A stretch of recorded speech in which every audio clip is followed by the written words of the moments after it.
আজকে আমরা তৃতীয় শ্রেণীর ইসলাম শিক্ষা বইয়ের ৩৫ থেকে ৩৭ পৃষ্ঠার সমাধান করব।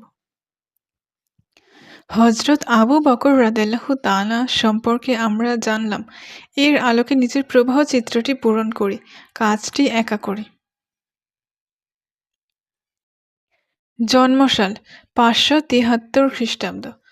পবিত্র কুরআন গ্রন্থ আকারে একত্রিত করেন। ব্যবসা বাণিজ্য করে জীবন চালাতেন। জন্মস্থান আরবের মক্কা নগরী। ইসলাম ত্যাগকারী ও ভণ্ড নবীদের দমন করেন। ৬৩৪ সালে ইন্তেকাল করেন।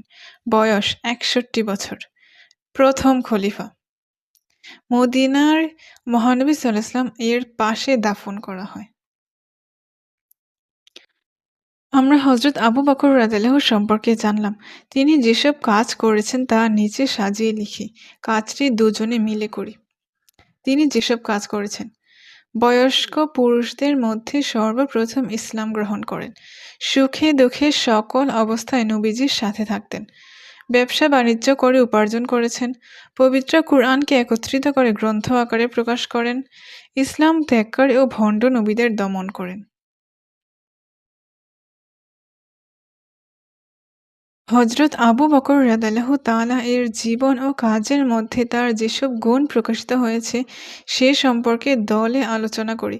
তারপর সেগুলো সাজিয়ে একটি তালিকা তৈরি করি। গুণ: ১. দানশীলতা।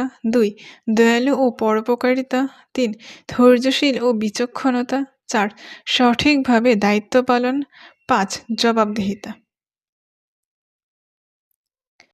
হযরত আবু বকর রাদিয়াল্লাহু তাআলা এর আদর্শ চর্চার জন্য কী করব তা দলগতভাবে আলোচনা করে ঠিক করি এবং নিচের ছকে লিখি। আমরা যেসব কাজ করব: আমরা অন্যের প্রতি দয়াশীল হব এবং অন্যের উপকার করার চেষ্টা করব।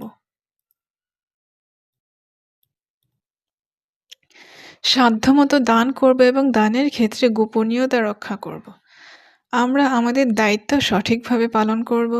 কোনো সমস্যা দেখলে ধৈর্যশীল থাকব। গরিব, অসহায় ও বৃদ্ধ মানুষদের